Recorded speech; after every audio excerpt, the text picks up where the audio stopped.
Ito na po yung dalawang saging. I-smash natin.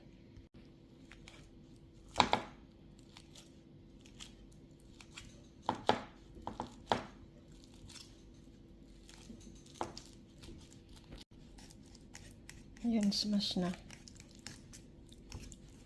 Lagay tayo ng isang itlog. 2 kutsarang mantika.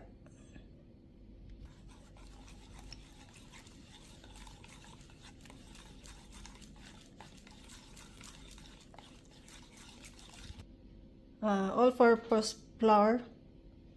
1, 2, 3, 4, 5, 6. Asukal. 1, 2, 3, 4. Baking powder. 1 teaspoon.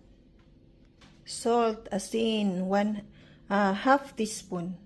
Half teaspoon salt. Mix natin.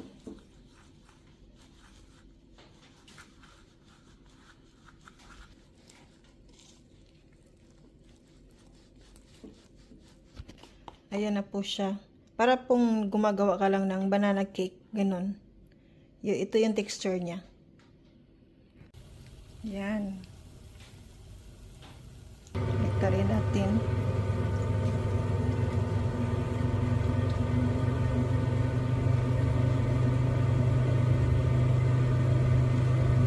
Ayan. Masarap po yan. Tingnan nyo yung ano niya. Nagkaano din siya, parang may saging na yung may mga ugat-ugat. Ito rin natin.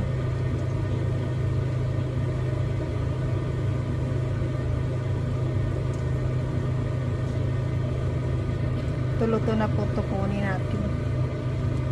Isa lang.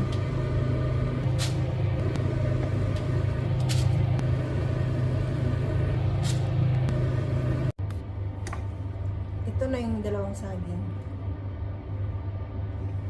Kaya kapag may saging kayo na medyo itim na yung balat, yung malambot na masyado at ayaw niyang kainin kasi maitim, huwag niyang itapon, gawin niyang ganito.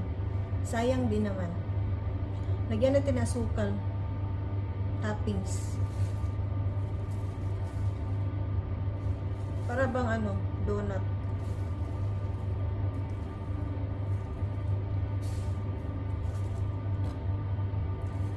Ganito kasi lagyan siya ng toppings.